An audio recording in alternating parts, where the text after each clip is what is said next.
Minasyaitonirrajim. Bismillahirrahmanirrahim. Alhamdulillahirabbil alamin wa bihi nasta'in. Wassalatu wassalamu ala rasul amin wa ba'd. Alhamdulillahilladzi arsala rasulahu bil bayyinati wal huda wa anzala ma'ahumul kitaba wal mizana liyaquma an-nasu bil qist wa anzala al hadida fihi ba'sun shadidun wa manafi'u lin-nas wa liya'lamallahu man yansuruhu wa rusulahu bil ghaib innallaha qawiyyun aziz wa khatamahum bi Muhammadin sallallahu alaihi wasallam alladhi arsalahu bil huda wa dinil haqq liyudhhirahu ala dini kullihi wa ayyadahu bis sultanin nasiril jami'i ma'na al ilmi wal qalmi lil hidayati wal hujjati wa ma'na al qudrati was sayfi lin nusrati wat ta'zir wa ashhadu an la ilaha illallah wahdahu la syarika lah syahadatan khalisatan akhlasa minadh dhahabil ibriz wa asyhadu anna Muhammadan abduhu wa rasuluh sallallahu alaihi wa ala alihi wa sahbihi wa sallam tasliman katsira syahadatan yakunu sahibuha fi hizrin hariz amma ba'd. Okey, alhamdulillah rabbil alamin. Tadi dia mukadimah kepada kitab Siyasah Syar'iyyah fi Islahir Ra'i wa Ra'iyah tulisan Ibn Taymiyah, Syekhul Islam Ibn Taymiyah, yang mana kita akan cuba jadi kita punya siapa tu namanya muqarrar ataupun silibus lah. Kita cuba habiskan kitab ni. Dia satu mungkin biasanya kalau orang buka kitab ni kita ngaji bahagian fiqah ataupun hadis ataupun tafsir kan. Tapi menarik kita nak cuba buat kali ni, kita tengok buat politik. Politik yang dibincangkan oleh ulama klasik kita dalam kerangka yang agak berbeza. Kalau kita perhatikan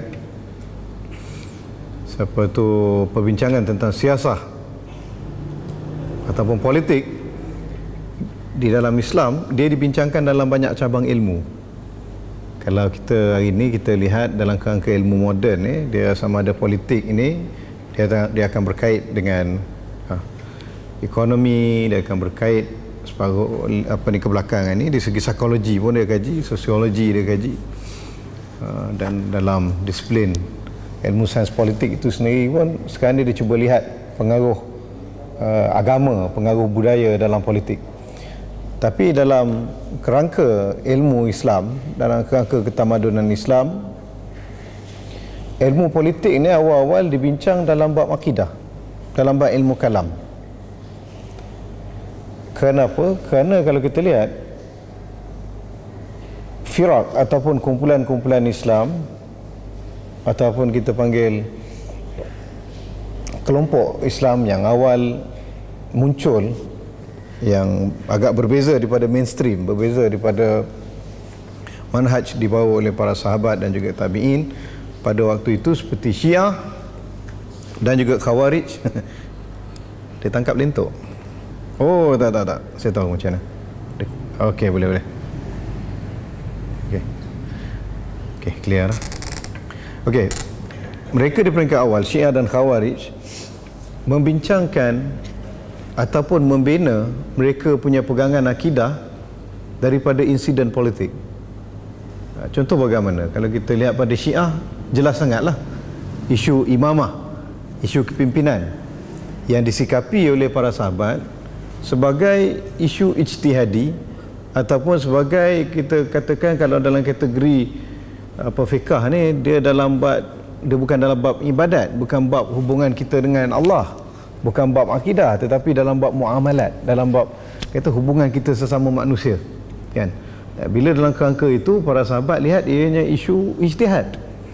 Sebab tu bila pelantikan selepas kewafatan Rasulullah SAW, sekelompok golongan Ansar dah berkumpul kat Saqifah Bani Sa'idah untuk lantik pemimpin daripada kalangan Ansar kan.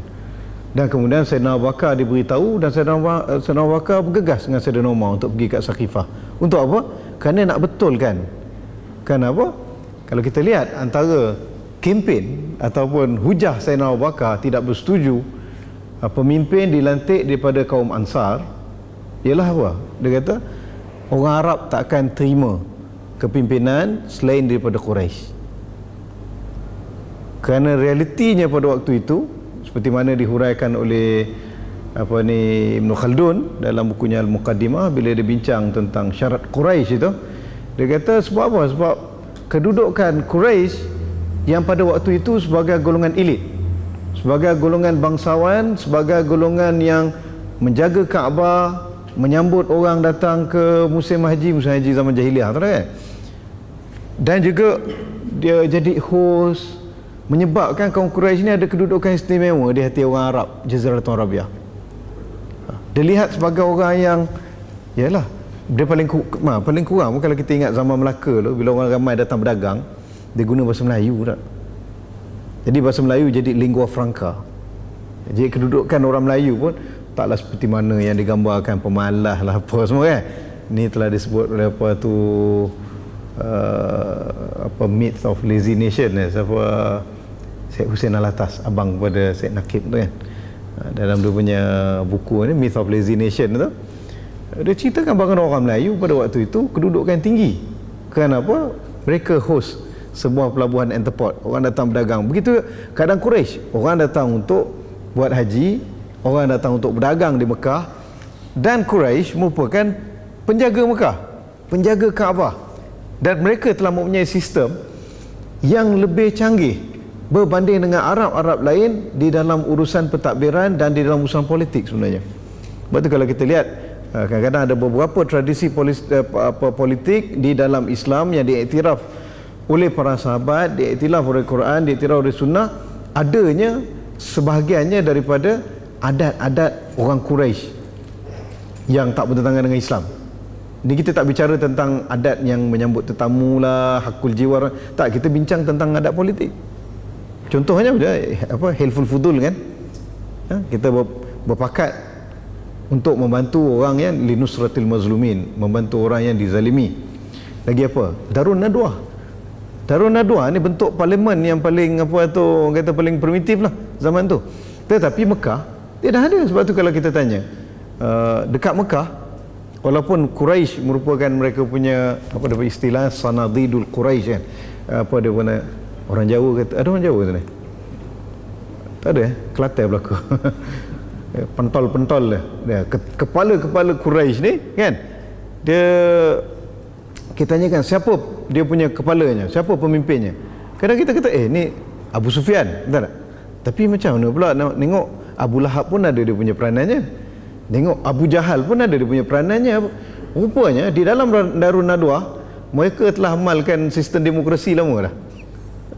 Penggiliran kuasa, perkongsian kuasa, konsep syura itu sebahagian daripada meneruskan tradisi yang orang Quraisy telah mulakan di Darun Nadwah. Dia sistem pemerintahan dia smart. Sebab apa? Dia orang menguruskan tiap-tiap tahun kedatangan pengunjung-pengunjung pada seluruh tanah Arab. Jadi dari segi manajemen, dengan sudanah, dengan rifadah, dengan siqayah, pernah dengar kan? Jaga Kaabah, membersihkan Kaabah, menguruskan makan minum, menguruskan tempat tinggal, menguruskan keselamatan, menguruskan tetamu yang datang ke Mekah tiap tahun itu. Mereka dah ada sistem. Ingat zaman tu sistem lagi lagi kemas daripada awal-awal Saudi. Sekarang Saudi okeylah, dah nampak sistematik sikit. Tapi dulu kan kalau orang Kedah tu bercempar Rabu kan. Jadi benda tu telah ada di kalangan orang Quraisy.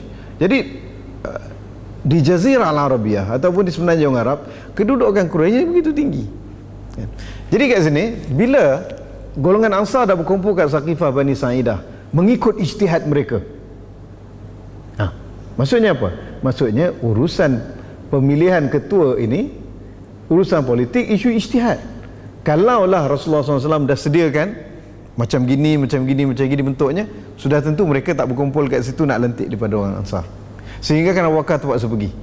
Jadi berhujah dengan mereka, orang Arab tak akan setuju dilantik pemimpin selain daripada Quraisy.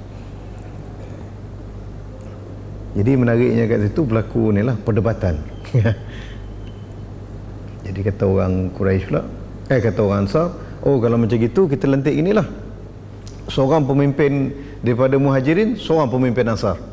Tak boleh ke? Umat Islam kena ada kesatuan kan? Dan kalau macam gitu lagi lah orang tak nak ikut Islam kan?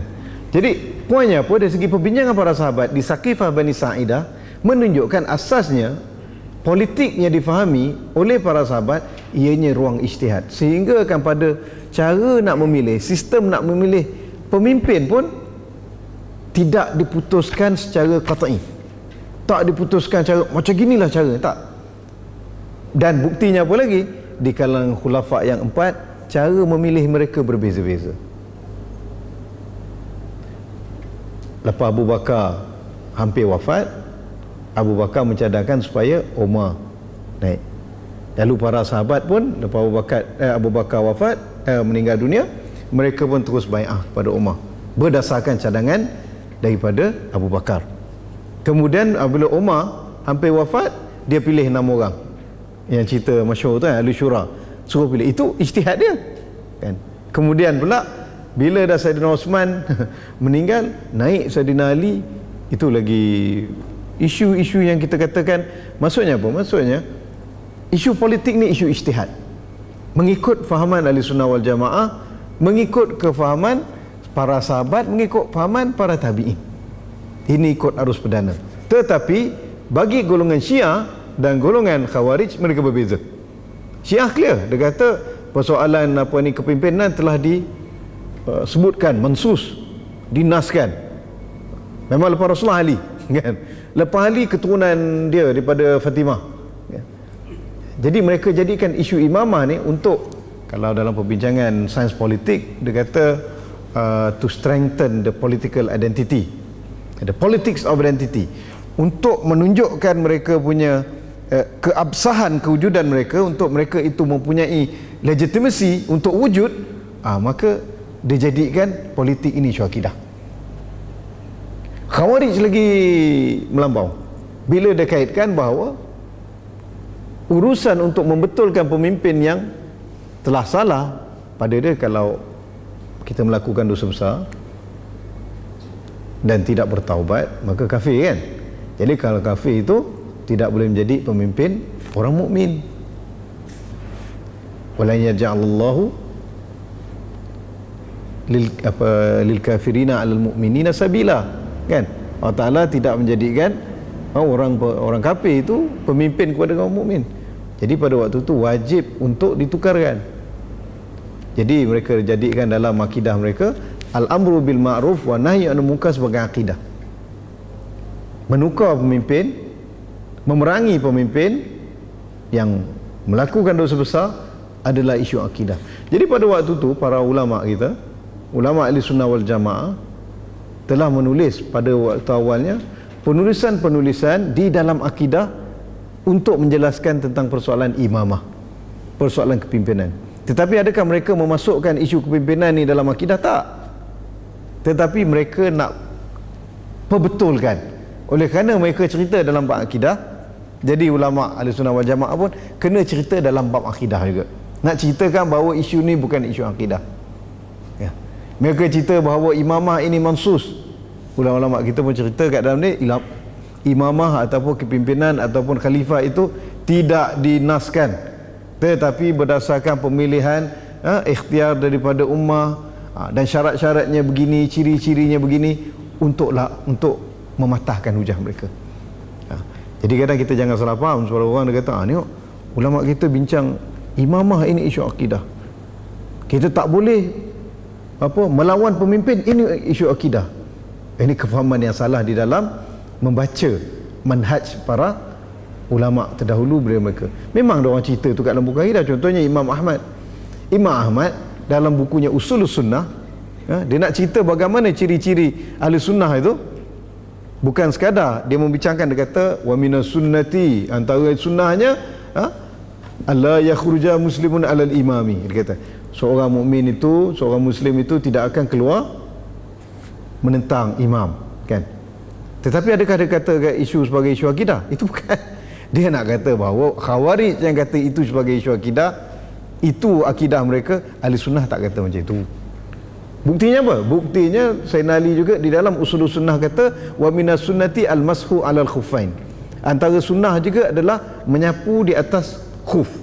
Takkan kita nak kata Imam Ahmad kata menyapu di atas khuf itu isu akidah juga? Tak. Tetapi Imam Ahmad nak kata macam itu sebab dia nak tolak pendapat siapa yang kata tak boleh sapu atas khuf?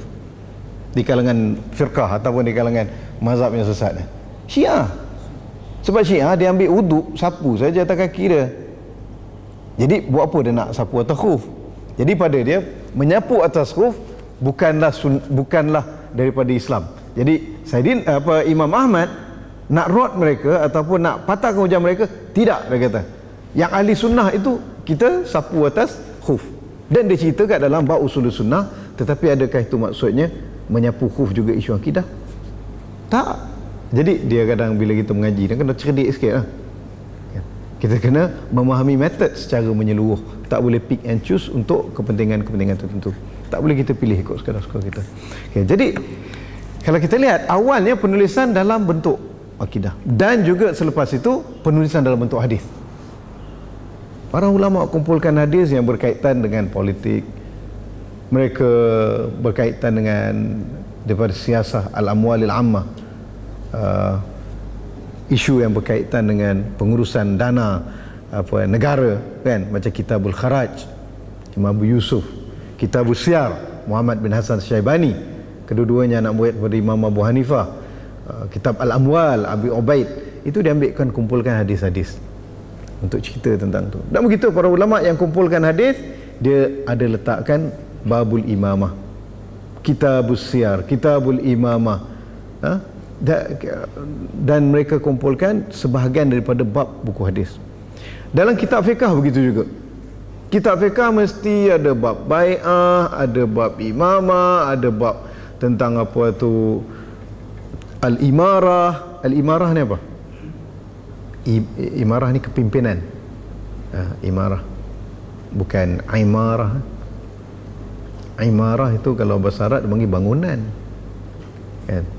Jadi dalam kitab fiqah tak cerita tentang kitab pembangunan lah, itu kitab Islam Hadari ada cerita. Okay. Jadi imarah. Jadi imarah pun bukan amarah, amarah nanti jadi lain kan. Okay. Jadi kitabul imarah, dalam kitab fiqah pun ada bab-bab politiknya. Kemudian antara orang pertama yang telah susun buku berkaitan politik, membicarakan tentang institusi politik adalah siapa? Yang terkenal sekali, Al-Mawardi. Mawardi ni dia hebat, dia imam dalam mazhab Syafi'i. Dia selain menjadi dia mengumpulkan kitab fiqh Al-Hawi, kitab fiqh perbandingan, ya. Dia juga seorang qadhi kepada pemerintahan Abbasiyah. Di penghujung pemerintahan Abbasiyah dah mula lemah. Pada waktu tu naik Buahid, Salajikah semua itu. Buahiyah lah zaman dia. Buyid. Naik Buahid. Tetapi Al-Mawardi nak tunjukkan bahawa khilafah itu kena ada. Sebab bila naik puak-puak ni, nampak khilafah tu dah hilang kuasa. Jadi dia nak buktikan bahawa khilafah tu kena ada, dan khilafah tu engkau orang tak boleh, engkau orang Turki. Yang jadi ini kena orang Arab. Jadi dia bincang kan, dia kata tentang bab Quraisy apa semua tu. Tapi yang menariknya dalam kitabnya, kitab tersebut telah berjaya menyelamatkan institusi khilafah Bani Abbasiyah. Jadi wujud khalifah, tetapi kuasanya tidak banyak, sebab banyak kuasa didominasi oleh yang Buahid tadi. Tapi yang penting Al-Mawardi telah tulis buku tersebut, dan dia tulis dalam kerangka institusi. Jadi kalau kita lihat buku Al-Hakam Al-Sultaniyah, dia bicara dia tu seolah-olah dia nak cerita sistem politik di zaman Abbasiyah. Ada diwan, ada wizara, adanya wilayatul mazalim, adanya wilayatul hisbah, ada syarat-syarat begitu begini, cara lantik khalifah begitu. Jadi kerangkanya ialah tentang institusi yang ada. Dan buku tersebut telah dikritik hebat oleh Al-Imam Al-Juwaini, Al-Imamul Haramain, Imamul Haramain Al-Juwaini, Tok Syekh kepada Imam Al-Ghazali. Kalau dengar Al-Juwaini Al-Ghazali, agak-agak mereka ni orang apa? Kita dah ingat Arab tak? Betul tak? Al-Ghazali ni Arab ni, Juwaini ni Arab, tak bukan? Ulama yang Arab tak apa ramai pun. Ulama hadis banyak daripada Rusia lah. Mungkin keturunan mereka adalah susu galuh pada Arab, tapi mereka dekat Rusia. Imam Tabari seorang Turki. Imam kebanyakan dari mazhab Syafi'i, kebanyakan orang Parsi. Begitu adalah mazhab Hanafi. Hanafi lagi colourful. Ada yang daripada keturunan apa tu India pun ada. Kan? Ya, kalau belah mazhab Maliki, dia belah sana pula Andalus semua. Al-Qurtubi pada Cordova, kan? Ada Ibn Rushd, semua tu belah Europe, kan? Belah pada Spanyol. Sebab tu pernah Dr. Tariq Suhaidan dia kumpulkan 80 ulama ternama dalam sejarah Islam. Dia kata 3 orang hanya Arab. Hak lain semua masa-masa lain. Itu hebatnya. Kalau tamadun Islam ni dia tak boleh nama tamadun Arab, tak boleh nak nama tamadun Parsi. Tamadun Parsi orang ingat ini sebelum Islam, kan? Kalau kata tamadun India, itu sebelum Islam. Tapi kalau tamadun Islam itu dia borderless, dia tidak bersempadan, kan? Sebab tu kalau kita nak sibuk dengan tamadun Melayu rugi ya. Kita start lewat ni mesti terbayang kelapa ni. Tu lagi kacau, penghancur tamadun tu kan. Tak rugi kalau kita kata nak start dengan tamadun Melayu kita. Tapi kalau kita tamadun Islam, kita telah ikatkan diri kita dengan mata rantai yang lebih panjang, yang telah terbukti. Dan memang kita sumbangan pun dah rugi sangat kalau kita nak start yang baru, kita nak start yang lewat. Bukan lebih baik kalau kita yang lewat itu diikatkan dengan yang lebih panjang, jadi dia tak akan jadi lewat, dia jadi sebahagian daripada kerangka yang besar ketamadunan itu sendiri. Tapi yang penting kat situ nak ceritanya, siapa tu Al-Imam Imamul Haramain Al-Juwaini, dia telah kritik Mawardi. Sebab apa? Padahal sama-sama mazhab Syafi'i kan, isunya bukan isu mazhab. Dia kata isunya Al-Mawardi tulis buku tersebut nak justifikasikan apa yang dia tulis, dia ambil lah cekut pelbagai dalil untuk kuatkan pendapat. Sedangkan ada separuh dalil itu tidak tepat, ada separuh dalil itu lemah, separuh dalil itu bukan itu yang maksudnya. Jadi kalau kita baca apa ni, Mustafa Hilmi, bukan Mustafa Hilmi kan Ahmad Syakir. Saya tak pasti mana Mustafa Hilmi atau Ahmad Syakir. Ini ulama besar kat Mesir, di Azhar tu, ketika mereka tahqiq buku Imam Juwaini pun ada tulis buku juga tentang politik. Dalam buku tu antaranya dia kritik Imam Mawardi. Sebab dia kata Imam Mawardi ni dan ada justifikasi, tapi kita faham kedudukannya. Kenapa Imam Mawardi menulis sedemikian adalah untuk menjaga institusi khalifah di bawah Abbasiyah tu. Kan? Jadi dia tulis itu. Tapi apa kesimpulannya? Kesimpulan benda ni isu dalam kerangka Ahlussunnah wal Jamaah, isu politik ni isu ijtihadi. Dia bukan isu yang qat'i, bukan isu akidah, bukan isu dah putus seperti ini. Sebab tu saya selalu mengatakan, saya minta maaf kalau mungkin kenyataan nanti membuatkan anda semua terkejut, iaitu di dalam Islam tidak ada sistem politik Islam. Tidak ada sistem politik Islam. Yang ada sistem-sistem politik berteraskan ajaran Islam, bersumberkan, berinspirasikan ajaran Islam. Sebab apa? Sebab kita lihat sistem yang di zaman Nabi itu berbeza dengan zaman Abu Bakar. Zaman Abu Bakar itu berbeza zaman Umar. Zaman Umar berbeza zaman Uthman. Zaman Uthman berbeza zaman Ali. Dan berbeza setiap dinasti itu satu sama lain. Itu menunjukkan bahawa kerangka politik merupakan kerangka ijtihad di dalam pemahaman Ahlussunnah wal Jamaah. Tetapi bila sebut ijtihad orang macam gitu serupa sekular lah kita. Jangan. Jauh beza bang. Sekular panduannya apa? Marja'iyahnya apa? Marja'iyahnya itu berbeza-beza epistemologinya, tetapi epistemologi bagi umat Islam, piring dari gambar kartun. Jadi apa tu? Epistemologinya adalah bersumberkan wahyu. Berarti kita kata marja'iyah di dalam Islam itu yang menjadikan sesuatu sistem itu Islamik ataupun tidak. Yang menjadikan dia itu sesuatu yang halal ataupun tidak. Dia kalau ini banking ada syarah compliance jadi kalau nak lihat sistem, oleh kerana kita tidak ada inilah the Islamic political system, tak ada. Tetapi ada anzimah, sistem-sistem yang berinspirasikan ataupun marja'iyatuha al-wahyi atau marja'iyatuha al-Islam. Bersumberkan.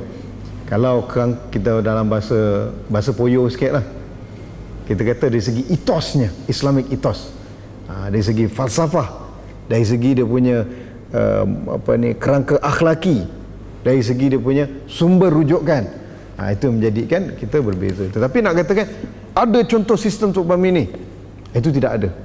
Dan Imam Mawardi telah dikritik hebat oleh Imam Juwaini kerana nak buat benda macam itu.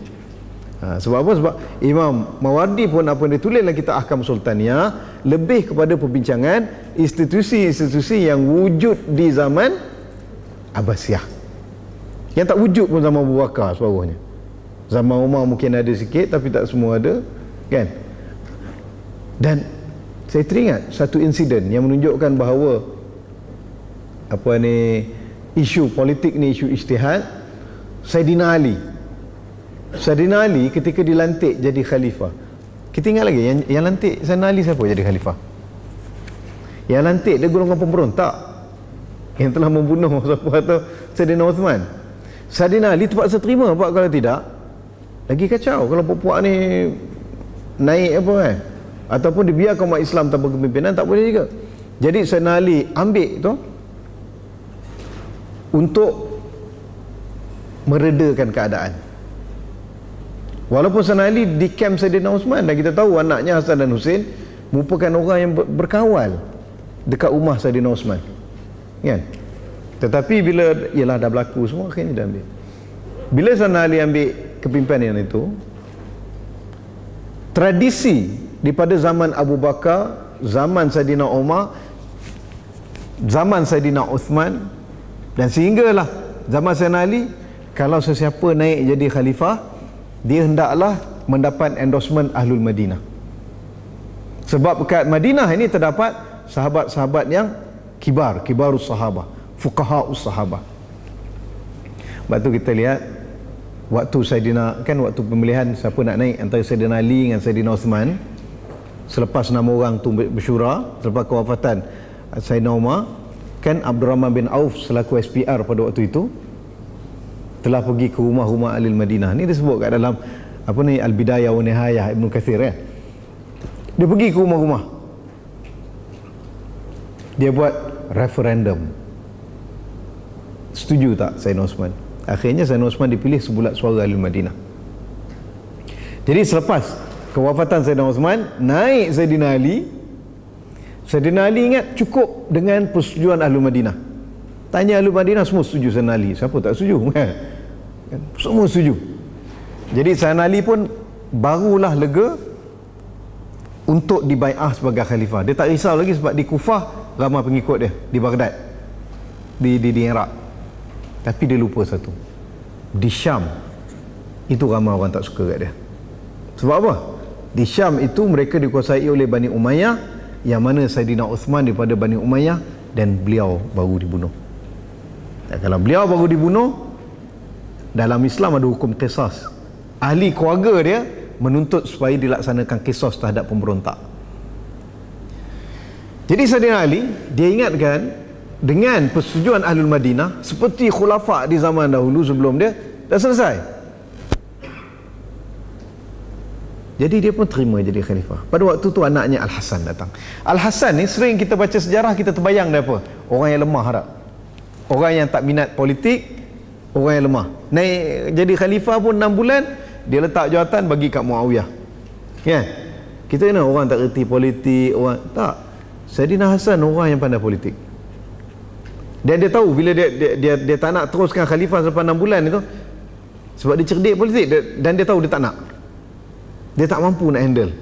Dan dia tahu dia boleh selesaikan masalah ummah dengan dia letak jawatan bagi dekat Muawiyah. Sebab tu kita lihat puji Muawiyah kat dia melangit. Ya, kalau kita baca buku-buku sejarah, Muawiyah puji Hasan melangit.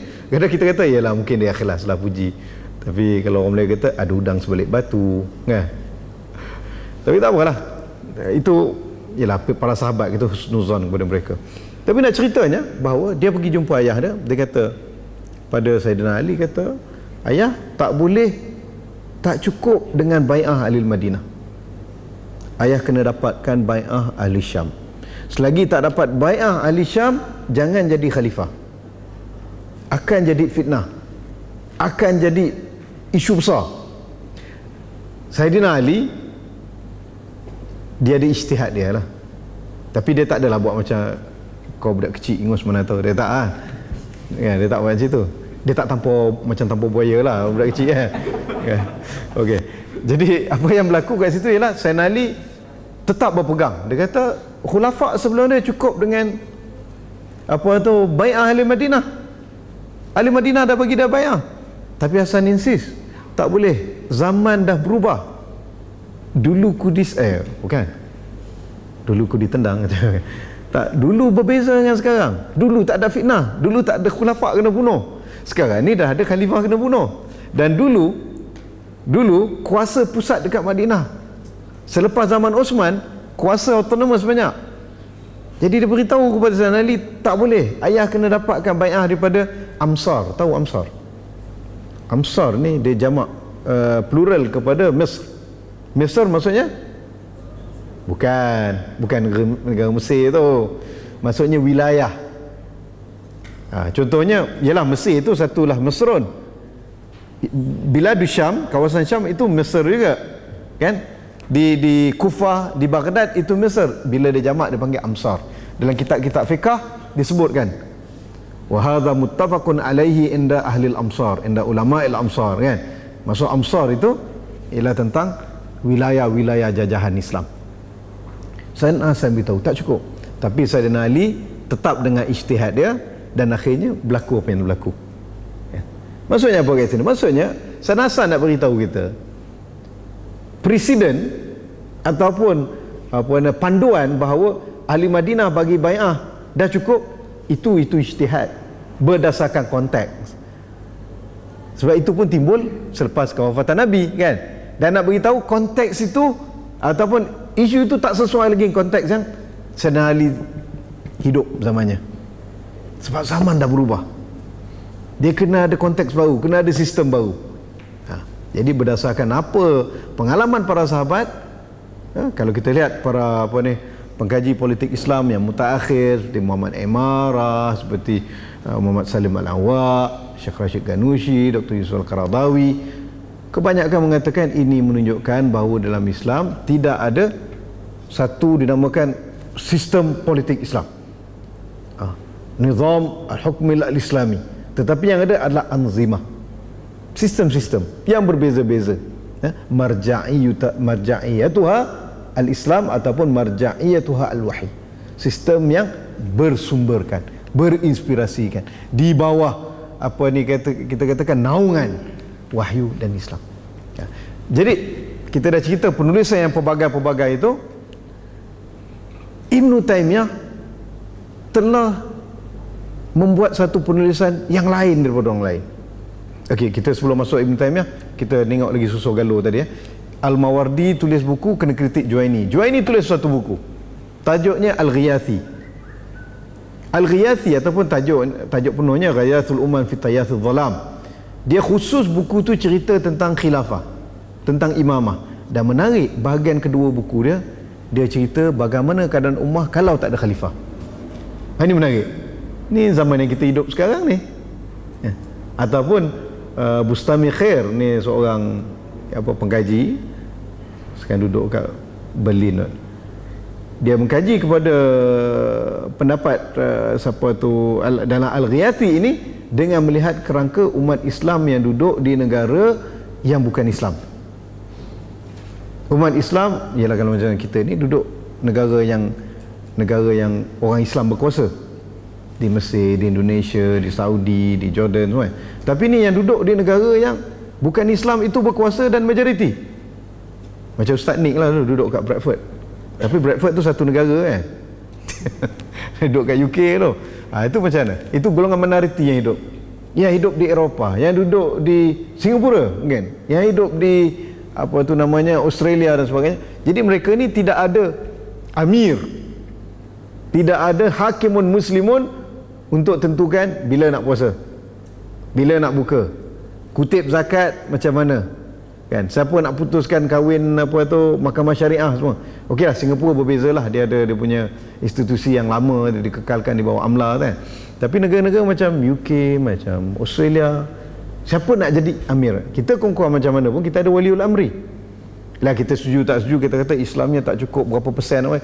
Tapi kongkongnya waliul amri itu muslim. Itu hakim muslim.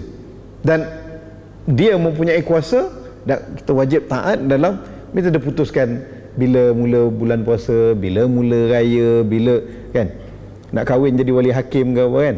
Kongkongannya ada diputuskan.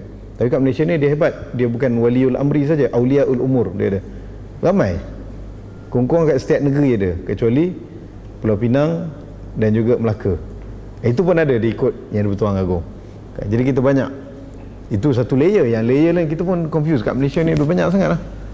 Kan? Banyak sangat auliaul umur kan? Tapi tak apalah, at least Islam itu terjaga. Bagaimana di luar itu, di negara-negara yang majoritinya bukan muslim, jadi dibincangkan bagi Bustami Al-Khair merujuk kepada buku Al-Imam Al-Juwaini bahawa kepimpinan apabila tidak adanya hakimun muslimun, apabila tidak adanya khalifah, tidak adanya imam, kepimpinan diserahkan kepada para ulama. Pimpinan ulama kan?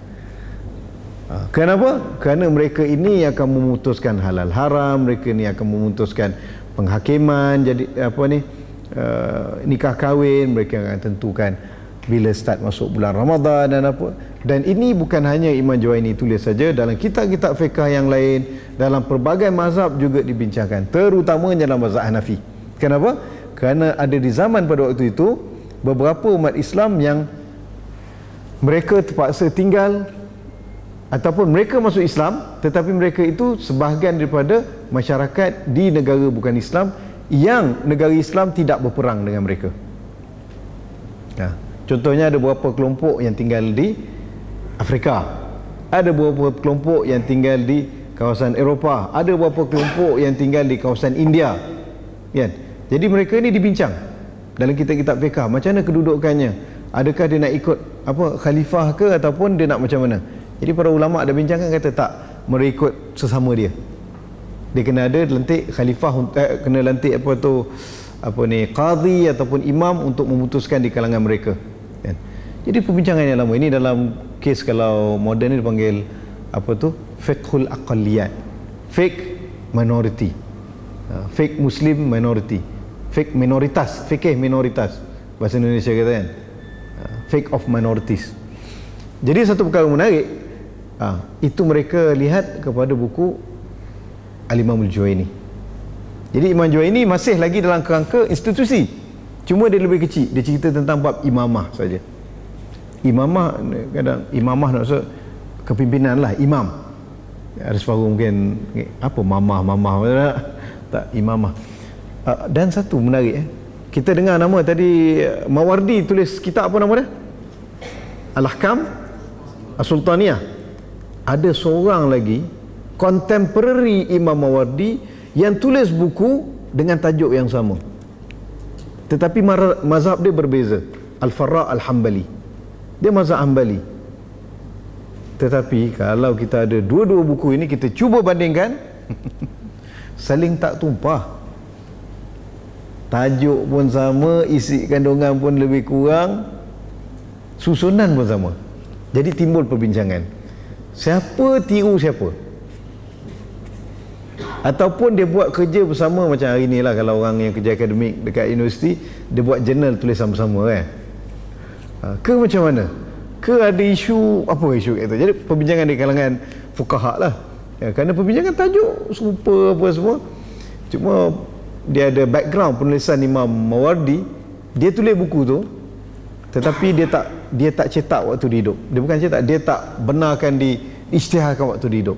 Dan dia pesan seperti mana kat dalam buku Al-Fahrasat Ibn Nadim, dia ceritakan bahawa Imam Mawardi pesan pada sahabat-sahabat dia, dan lepas dia mati nanti barulah keluarkan buku ni. Sebab apa? Dia kan nak memperjuangkan apa institusi khalifah yang dipegang oleh Bani Abbasiyah kan, Bani Abbas, tetapi dia masih jadi qadhi besar di kalangan Buwaihiyah, Buwaihid. Jadi untuk maslahah tertentu lah. Jadi lepas dia meninggal dunia keluar, dan ketika keluar buku dia, buku Al-Faraq dah keluar dulu. Jadi orang timbul, siapa buat dulu? Dan tak apalah, kemungkinan dua-dua dapat hidayah atau Allah kasih ilham benda yang serupa tulis. Tapi yang penting isi kandungannya serupa, iaitu cerita tentang institusi. Jadi ada pelbagai tulisan lain dalam kerangka seperti itu. Fiqahnya ada separuh bicara dalam bab akidah, separuh yang institusi. Ibn Taymiyah dia berbeza dengan zamannya. Dia tulis dua buku utamanya berkaitan politik dan political economy. Baru ni seorang kawan saya, ada orang muda ni kenal kat, Wan Saipul. Dia pergi perhimpunan conference geng-geng ekonomis yang berpegang kepada ekonomi liberal, tetapi mereka ni Muslim. Jadi antara perbincangan mereka terhadap sistem ekonomi liberal yang selari dengan Islam, antaranya dengan merujuk kepada sistem idea ekonomi Ibn Taymiyah. Idea ekonomi Ibn Taymiyah banyak yang didokongi oleh golongan ekonomi liberal. Ini liberal kita kena salah faham, ingat liberal ni LGBT je kan. Ataupun dia kata liberal itu Freemason. Itu janganlah, nak cerita macam itu kita cerita kat tempat lain lah kan. Okay, tapi nak ceritanya idea ekonomi liberal ni dia tidak berpusatkan kepada negara. Negara tak kuasai ekonomi semua. Kalau ekonomi liberal, individu menguasai individu, masyarakat dan juga market, mereka ini menguasai ekonomi, tentukan ekonomi kan. Tetapi kalau sistem ekonomi sosialis, lebih kepada negara yang tentukan ekonomi, negara menguasai, negara dia panggil plan ekonomi, dia panggil statism, state yang menguasai ekonomi. Dia tak ada kena dengan LGBT benda ni. Waktu kadang kena kita nak takrifan ni kena dengar apa orang cakap. Macam semalam saya dengan kawan lah, kita ni ada beberapa isu, kita nak tafsirkan ikut suka kita. Sedangkan sepatutnya bila orang cakap, kita nak dengar apa yang maksud kau kan.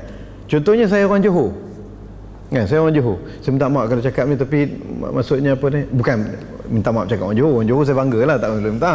Tak, ni apa yang kita bakal paparkan ni mempunyai beberapa implikasi segi psikologi ya. Okey.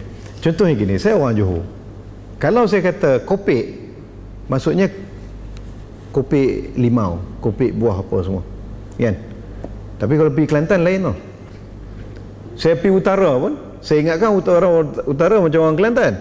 Jadi bila cakap dengan keluarga mertua punya lain, kopek tu kopek duit. Apa tu wallet, itu kopek duit. Saya tak boleh nak ketegak suruh orang ikut macam saya faham. Bila saya buang dengan orang Kelantan, saya kena faham macam orang Kelantan lah. Bila saya buang dengan orang Kedah, saya kena faham macam orang Kedah. Jadi mereka lebih tahu tentang bahasa mereka. Begitu pendefinisian dalam perkara-perkara. Tak boleh macam saya nak ketegak maksudnya. Dia kata saya percaya pada saya mazhab Syafi'i itu begitu begini. Tak, saya mazhab Hanafi lebih tahu tentang mazhab Syafi'i. Kau pula lebih tahu. Macam lah semalam ada orang tanya, kata Wahabi tu macam mana? Minta maaf ni benda yang Wahabi. Saya kata gini, Wahabi ni kita tak apa, kita tanya orang yang duk ngaku dia Wahabi, orang yang duk dituduh Wahabi.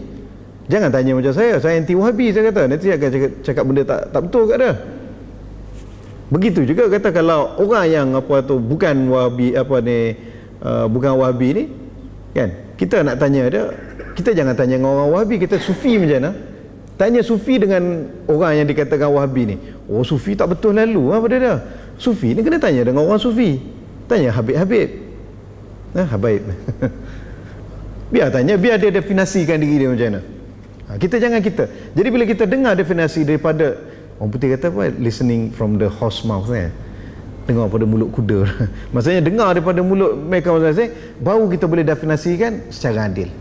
Setuju tak setuju itu belakang kira kan. Kita tahu, daripada dia cakap macam gini, kita tak setuju. Itu lantak kau lah, kau setuju tak setuju kan. Tetapi maksudnya kita kena adil. Apa tentang hakikat diri dia itu, biar dia yang definisikan. Kita tak setuju tak setuju, adat manusia lah. Kalau semua kita nak setuju semua benda, jadi Quran ataupun jadi Nabi lah. kan. Jadi dalam kes ini kita tahu bahawa siapa tu bila nak pendefinisian tu ikut tu. Jadi saya katakan, jadi geng-geng liberal ekonomi ni ekonomi liberal, antara mereka punya kajian ialah apa? Teks Ibn Taymiyah, ijtihad idea ekonomi Ibn Taymiyah yang mereka dapati banyak selari dengan pemikiran mereka. Yang tak selari dia tak cerita lah kan, dia cerita yang selari saja. Okay. Jadi Ibn Taymiyah ada dua buku penting dalam bidang politik dan juga political economy. Yang pertamanya buku ini, As-Siyasah Syar'iyyah fi Islahir Ra'i wa Ra'iyah. Siyasah Syar'iyyah di dalam mengislahkan ataupun di dalam memperbaiki pemimpin dan juga rakyat. Dan satu lagi buku beliau ialah Al-Hisbah. Hisbah. Buku Hisbah ni memang powerful lah, insya-Allah. Saya tengok kita pun tak adalah nak talaki kulit ke kulit. Saya bukan jenis tok guru. Nanti kalau kita pergi kulit kat kulit pun tak banyak, tapi kita go by tajuk. Bila kita go by tajuk, kita kupasan, yang selebihnya beli buku baca sendiri ya. Kan? Buku ni ada syarahnya. Setakat ni saya tengok yang syarah agak tebal sikit, yang disyarahkan oleh Ibn Uthaymin.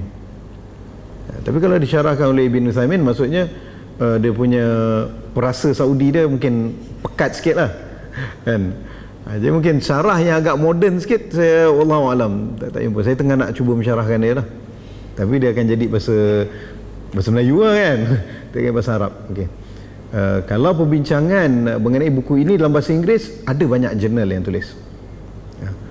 Antara yang Yahya Mikot ni daripada Oxford, di antara yang banyak tulis tentang Ibn Taymiyah yang kita boleh cari. Tak tahulah boleh dapat free online ke apa benda ni.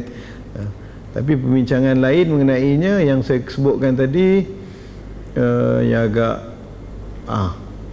Al-Qaradawi pun selalu ramai orang quote buku Siyasah Syar'iyyah ni, macam-macam orang quote kan. Tapi nak bincang secara intensif dia, saya tak pastilah, mungkin ada orang buat tapi bukan dalam ingatan saya. Yang saya ingat, yang saya ada sendiri, yang disyarahkan oleh Ibn Uthaymin rahimahullah. Okey, Syekhul Islam Ibn Taymiyah apa beza daripada penulisan lain? Di dalam buku dia ni, dia bincang tentang apa? Konsep. Dia bincang tentang falsafah politik itu. Okey, falsafah tinggi sangat lah, tapi kita kata konsep-konsep. Berbanding orang lain cerita institusi kan, bila sebut politik, khalifah. Bila sebut politik, ini ada sistem khalifah, ini sistem apa wilayah mazalim, itu sistem, itu institusi. Ibn Taymiyah dia tak bicara institusi, dia bincang konsep. Dan konsep, bila dia bincang tentang konsep, ini evergreen. Sebab konsep ni dekat mana-mana sistem dia boleh pergi, mana-mana keadaan dia boleh pergi. Okay. Jadi dalam mukaddimah dia ini, dalam buku dia ini, dia mulakan dengan mukaddimah. Dan mukaddimah dia menceritakan tentang dua konsep utama yang dia nak bawa dalam buku ni.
surat khabar. Bukan Quran, bukan Al-Quran, Quran. Kan? Susah kita nak faham. Tabrak lah, apalah, nahas lah, celaka lah, apa kan. Susah nak faham. Tapi kalau buku agama lebih kita nak guna nak faham. Sebab apa? Sebab buku agamanya dia guna bahasa Melayu.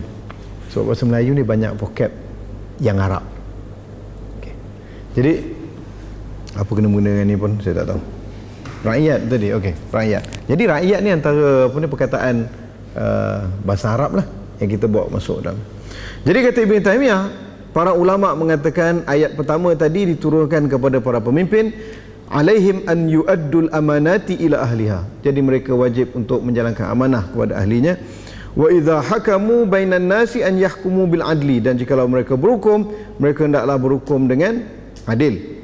Wa nazalati tsaniyatu fir ra'iyah, dan yang keduanya iaitu ati'ullah wa ati'ur rasul itu diturunkan kepada rakyat, minal juyushi wa ghairihim, daripada pihak tentera dan juga lain-lainnya, alaihim an yuti'u ulil amri al-fa'ilin lidzalika fi qasmihim wa hukmihim wa mughazihim wa ghairi dzalika. Hendaklah mereka taat kepada ulul amri yang laksanakan amanah, yang laksanakan keadilan di dalam peperangan mereka, dalam hukum mereka dan lain-lain. Illa an ya'muru bi maksiatillah, kecuali kalau mereka menyuruh melakukan maksiat. Fa idza amaru bi maksiatillah fala ta'ata li makhluqin fi maksiatil khaliq. Dan jikalau dia suruh buat benda maksiat, maka tidak ada ketaatan kepada makhluk yang menyuruh buat kemaksiatan kepada Khaliq. Fa in tanaza'u fi syai'in farudduhu ila Allah, dan jikalau mereka berkhilaf dalam sesuatu, hendaklah kembali kepada Allah wa sunnati rasulih SAW. Wa in lam taf'al wulatul amri dhalika ati'u fima ya'muruna bihi min ta'atillah wa rasulih. Dan jikalau ulil amri tidak melakukan, tidak merujuk pada Quran dan Sunnah, maka taat kepada mereka sekadar yang mereka suruh itu bertepatan dengan Allah dan taat Allah Rasulnya. Lianna dhalika min ta'atillah wa rasul, kerana ia sebahagian pada taat Allah dan Rasul. Wa udiyat huququhum ilaihim kama amarallahu wa rasuluhu, qala ta'ala wa ta'awanu 'alal birri wat taqwa wa la ta'awanu 'alal itsmi wal 'udwan. Jadi apa dia kata, kalau pemimpin itu dia tidak merujuk kepada Allah dan Rasul, jadi kita taatkan dia pada benda-benda yang berkaitan taat pada Allah dan Rasul saja. Lain kita tak taat dah. Dan kita taatkan daripada benda kebaikan Allah dan Rasul ni untuk apa? Ini termasuk dalam surah Allah SWT, wa ta'awanu 'alal birri wat taqwa wa la ta'awanu 'alal itsmi wal 'udwan. Okey. Wa idza kanatil ayatu qad awjabat ada'il amanati ila ahliha wal hukma bil adli fa hadzani jima'us siyasah al adila wal wilayatus salihah. Dan jikalau apa kata Ibn Taymiyah, jikalau ayat ini mewajibkan menunaikan amanah dan juga melaksanakan keadilan, maka ini kedua-duanya merupakan pilar kepada ataupun merupakan tunggak kepada as-siyasah al-adilah, sistem politik yang adil, ataupun kita kata politik yang adil, wal wilayah salihah, dan kepimpinan yang soleh. Ya. Dia bila sebut tentang apa itu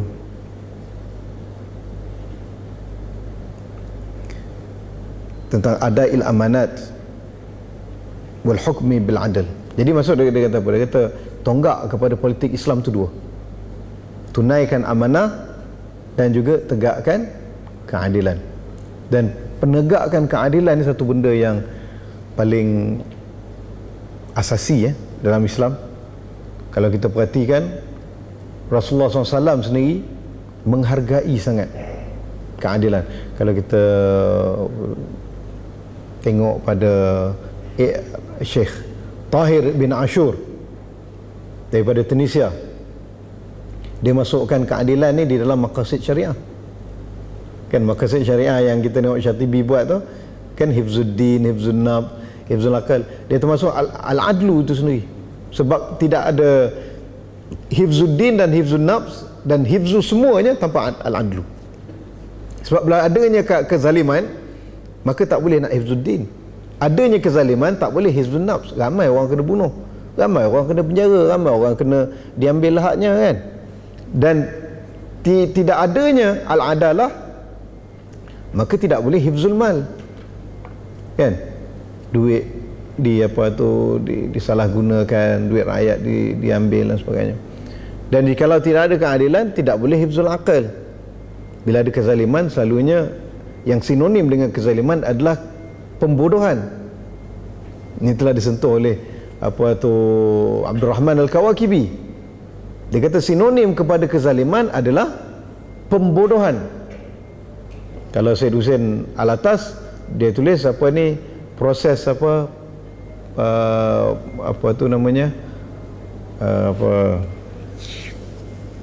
istilah digunakan, kepandiran, satu lagi dia kata kalau pemimpin yang zalim ni selalu dia akan bukan membodohkan rakyat, apa istilah digunakan, bebalisme, membebalkan rakyat. Dia kata, dan orang yang bebal ni, dialah tak perasan diri dia bebal, dia nak orang lain bebal semacam dia juga, kan?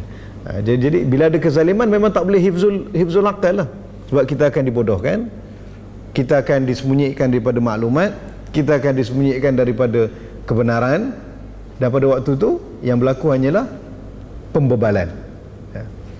Dan siapa ni, bila tidak ada keadilan, juga tidak ada hifzun nasal. Jadi pada Tahir bin Ashur, keadilan tu penting, sistem yang adil. Dan Ibn Taymiyah di dalam kitabnya lagi satu, Al-Hizbah, menyebutkan Allah Ta'ala lebih reda kepada negara yang adil walaupun kafir, berbanding negara yang zalim walaupun muslim. Ini saya tak tahulah. Saudi dia banyak terbitkan buku Ibn Taymiyah, tapi dia orang tak ikut, kan?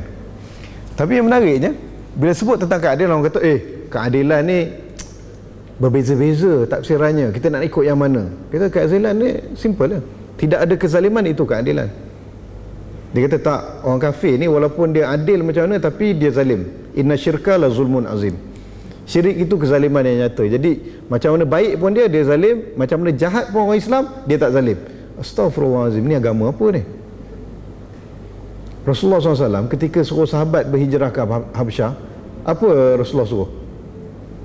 Apa Rasulullah kata tentang Najasyi? Waktu Najasyi belum Islam lagi, dia masih lagi Kristen. Dan buktinya dialog yang berlaku antara Ja'far bin Abi Talib dengan rombongan Quraisy itu, suatu mereka berhijrah, menunjukkan Najasyi masih Kristen. Rasulullah kata, hunaka malikun adilun, itu ada raja yang adil. La yuzlamu ahadun, la yuzlamu indahu ahadun, tidak ada seorang pun yang dizalimi di bawah pemerintahannya.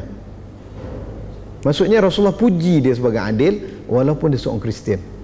Kalau ikut logik yang kata inna syirka la zulmun azim tadi, Rasulullah salah. Takkan Rasulullah salah, na'udzubillah. Jadi siapa yang buat mentaliti kata orang kafir ni macam mana pun dia adil tapi dia zalim, itu bertentangan dengan sunnah. Diikut agama apa saya tak tahu. Sebab tu saya tak faham macam mana. Katakanlah kalau nak kata orang kafir ni macam mana pun dia adil tetapi dia zalim sebab inna syirka la zulmun azim, ataupun mukmin tu macam mana dia zalim tapi dia adil. Saya kata, kalau katakanlah seorang nyonya tua bawa beg balik pasar, kan, tiba-tiba ada motor budak Melayu kita ragut bawa lagi, siapa zalim, siapa dizalimi? Peragut tadi zalim tak? Dia Muslim. Nyonya tadi dizalimi tak? Tak, dia tu zalim. Inna syirka la zulmun azim. Waliyazubillah, ini agama apa saya tak tahu. Tapi ini kadang masalahnya bila orang mempolitikkan agama, bercempera, rosak agama jadinya. Tidak. Rasulullah bagi clear. Kezaliman itu ialah bila tidak adanya kezaliman. Keadilan itu bila tidak adanya kezaliman. Dan Islam menitik beratkan tentang keadilan. Sebab itu dalam Hilful Fudul, Rasulullah SAW kata kalau ada di zaman dia dah Islam ni, dia akan join juga. Sebab apa? Konsepnya nusratul mazlumin, membantu orang yang dizalimi. Jadi keadilan ni benda yang paling asasi sekali. Sebab itu memahami kerangka politiknya lebih luas dengan meletakkan keadilan sebagai, dia ada dua tonggak kan, laksanakan amanah dan juga menegakkan keadilan. Jadi kalau ada sebarang ijtihad pendapat ulama yang mengatakan bahawa kezaliman itu boleh dilakukan ataupun kezaliman itu halal, itu bukanlah daripada sistem Islam, itu bukan daripada Islam, itu merupakan ya pendapat peribadi yang bertentangan dengan konsep maqasid syariah itu sendiri. Okey, menunaikan amanah. Jadi kitab ini diterbagikan kepada dua. Al-Qismul Awal, bab yang pertamanya diceritakan tentang adaul amanat, melaksanakan tanggungjawab, dan dibagikan kepada dua bab. Bab pertama tentang fitauliyatil aslah, untuk melantik hanya orang yang layak saja menjadi pemimpin. Bab yang kedua dipanggil babul amwal, dia cerita tentang apa ni, ekonomi, dia cerita tentang pendapatan negara, cara nak apa ni apa tu dibelanjakan dan daripada mana nak dapat.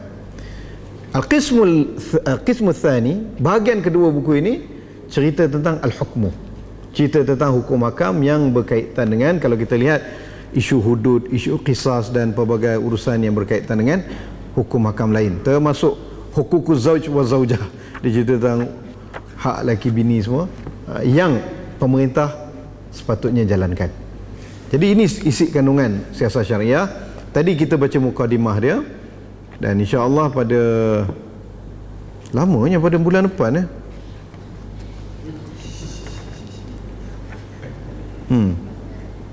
nak habiskan bab pertama pun macam mana? Macam mana? Nak habiskan ke kita nak tunggu sebulan? Tunggu sebulan. Biasa ustaz dia buat macam mana? Memang sambung lah. Oh, okey. Tunggu sebulan lah. Tapi tak apa, boleh baca sendiri tu. Tapi saya kasih dia punya ni dulu dia punya apa orang kata? Trailer dia dulu. Okey. Trailer untuk Al-Qismul Awal, bahagian pertama, Al-Babul Awal, bab yang pertama tentang tauliyatul aslah, melantik mereka yang layak sahaja. Di dalam buku ni ada banyak perkataan, banyak gunakan perkataan soleh, soleh, islah, aslah, kan? Soleh maksudnya yang baik, yang sesuai. Islah, pembaikan supaya menjadi baik. Salah, kebaikan. Itu dah cerita. Salah, soleh, salah. Satu lagi, aslah, yang lebih layak, yang paling layak. Dan antara konsep yang paling besar sekali dalam politik Islam juga ialah konsep islah, maksudnya usaha pembaikan. Sebab itu adanya konsep nasihat kepada a'immatul muslimin. Ada konsepnya apa? Al-amru bil ma'ruf wa nahyu anil munkar. Adanya konsep hisbah, adanya konsep mazalim, dan pelbagai benda lain yang kalau kita lihat semuanya berpaksikan kepada islah. Ini yang saya teringat satu insiden, ramai mungkin dah boring dah dengar ni. Waktu apa tu, saya ditemu ramah oleh wartawan Jepun, Asahi Shimbun. Pernah tak Asahi Shimbun? Shimbun ni sok khabar lah, sok khabar Asahi. Biasa Asahi ni yang agak tak ada sok khabar. Jadi dia tanyalah, dia kata dalam satu talk saya pernah kata, every Muslims are born politicians. Orang Islam adalah politician, dilahirkan sebagai politician. Dia kata kau ni mencampur adukkan agama dengan politik. Sedangkan saya tidak bersetuju dengan apa ni, penyalahgunaan agama di dalam politik. Saya kata tak ada masalah. Dia kata tak, sekarang ni kau telah membuka ruang ini gerebak-gerebuk lah, dia kata. Jadi saya kata tak, memang every Muslims are born politicians. Memang semua Muslim ini dilahirkan sebagai politician. Dia tu macam mana? Saya kata gini kau lihat di dalam ajaran Islam adanya apa? Adanya suruhan supaya menegakkan kebenaran, menegakkan keadilan. Dalam hadis Nabi bilang, kalau seorang mukmin itu Dia cerita tentang syuhada, orang yang mati syahid, antaranya Hamzah dan juga seorang yang pergi ke hadapan pemimpin yang zalim, menegurnya dan lantas dia dibunuh. Itu mati syahid. Dan kita tahu dalam Islam ada beberapa konsep, saya kata, yang menyuruh kita membantu orang miskin. Nak bantu orang miskin melalui apa? Melalui sistem, melalui polisi. Dan nak bentukkan polisi itu melalui kerja-kerja politik. Menjaga orang tua-tua, birrul walidain, bakti kepada ibu bapa. Kita nampak secara bakti ibu bapa ni, kita bela mak bapak kat rumah, itu kan. Tapi dia berkaitan polisi tau. Sebab kalau tidak dibuatkan polisi, macam kat UK lah, semua mak bapak dihantar dekat rumah orang tua-tua. Lepas tu kadang kita boleh puji kat Malaysia, puji sikit lah kan, iaitu sistem cukai kita. Kalau kita bela mak ayah kita, dia punya duit apa tu, duit perbelanjaan, perubatan dan sebagainya, itu boleh tax exemption. Kita boleh kecualikan cukai. Itu termasuk dalam isu polisi. Sebenarnya banyak polisi lain kita boleh buat lagi. Jadi nak wujudkan polisi-polisi seumpama itu memerlukan kepada usaha politik, kan? Dan kita kata menjaga alam sekitar, menjaga kepada haiwan. Tengok Rasulullah SAW tahu dalam hadis Bukhari itu, seorang wanita pelacur dimasukkan syurga kerana selamatkan nyawa anjing. Kadang orang kata bagi minum baik, dia sebenarnya bukan bagi minum saja, selamatkan nyawa. Konsepnya selamatkan nyawa. Dan beliau ni telah turun ke dalam perigi, cedok pakai dia punya selipar, naik atas balik. Maksudnya dia menggadaikan nyawa untuk selamatkan nyawa binatang. Saya konsep apa? Konsep menghargai nyawa, hatta nyawa binatang. Saya kata kau boleh buat secara manual, tetapi dalam Islam kerangkanya besar. Nak buat polisi itu perlu kepada usaha politik. Dan dalam Islam kita kata memerangi rasuah, memerangi salah guna kuasa dan sebagainya, itu termasuk dalam amalin solehah, amal-amal soleh. Jadi saya kata Muslim nak tak nak dia kena buat benda ni, sebab itu tuntutan hidup dia. Dan ini dia panggilkan islah. Islah ni satu roh tasri fi jasadil ummah, roh yang kekal dalam jiwa umat Islam, yang menyebabkan mereka kekal dalam menjadi aktor politik yang aktif. Tapi sebab politik ni jangan salah faham.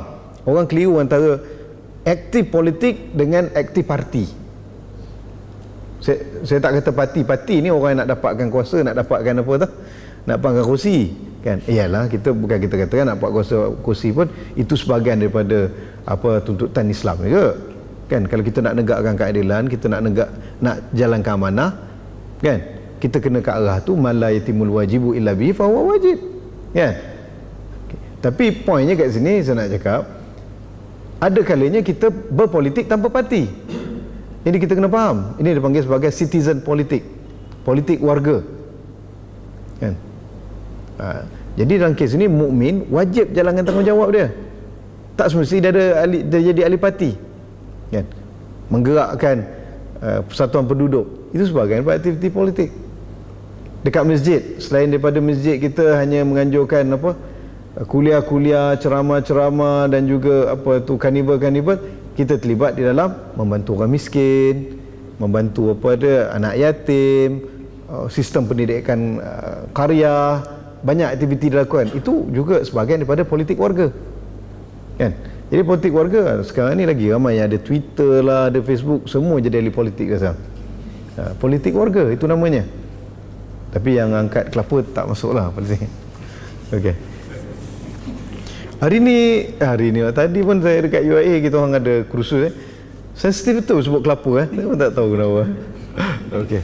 Kelapa dengan bubu okay. Tapi yang paling penting kat sini ialah ni satu insiden lain. Ada separuh dah pernah dengar kita yang saya masuk radio RTM, dia interview waktu tu, tajuk dia artis dan politik.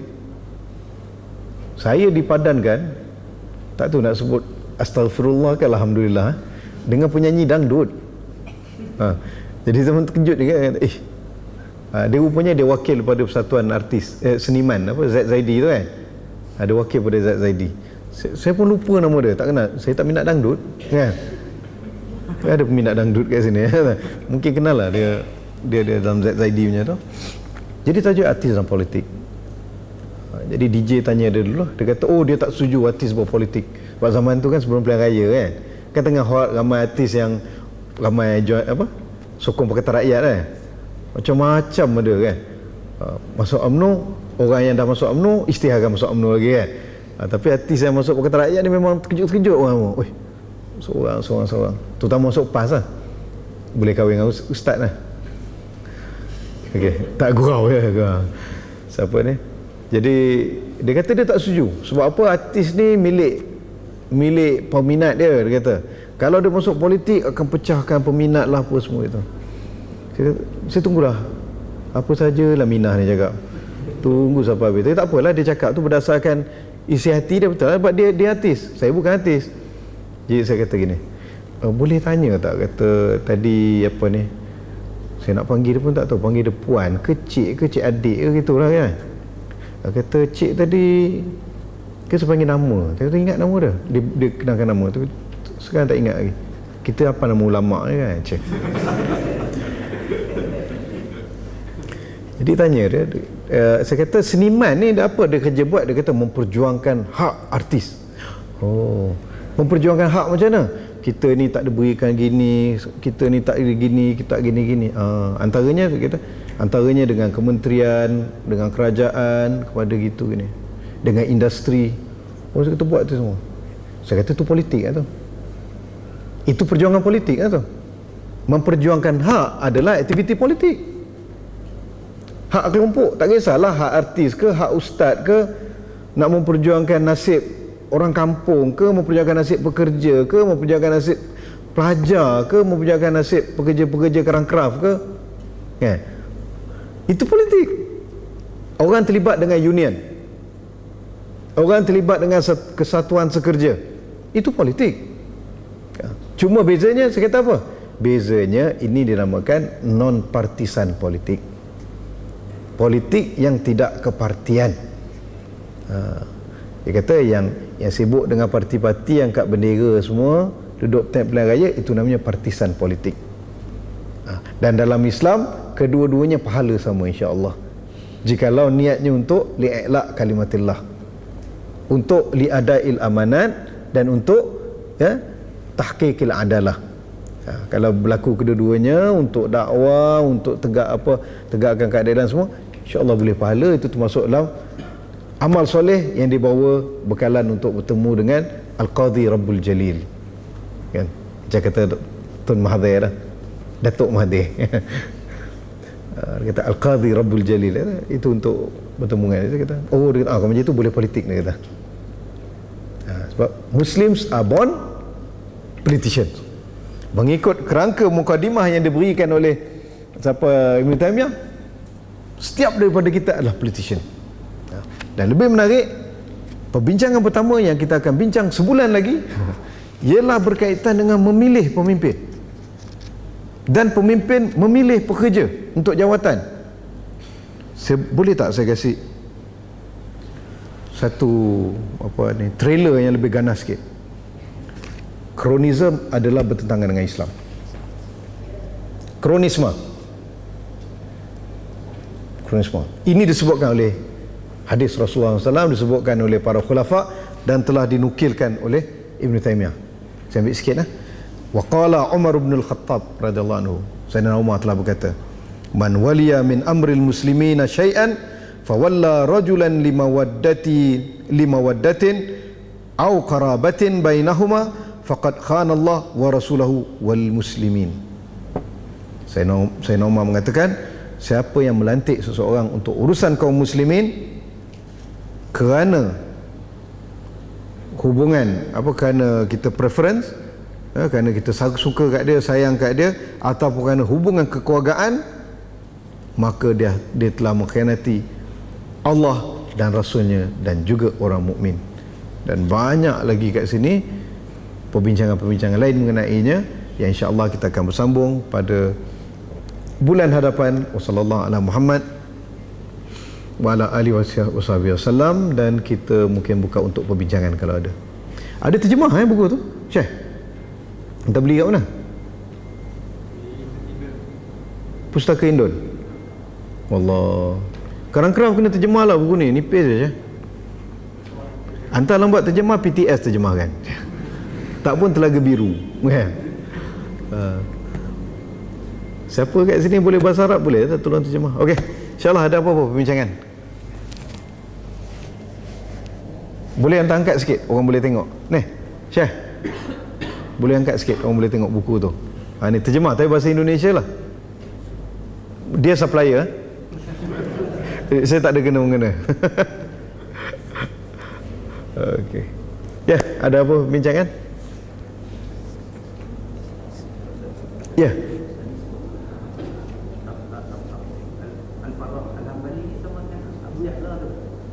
Ya, dia. Abu Ya'la, dia lah. Al-Farra, Abu Ya'la Al-Farra Al-Hambali. Dia kan ada buku yang serupa, Ahkam Sultaniyah kan?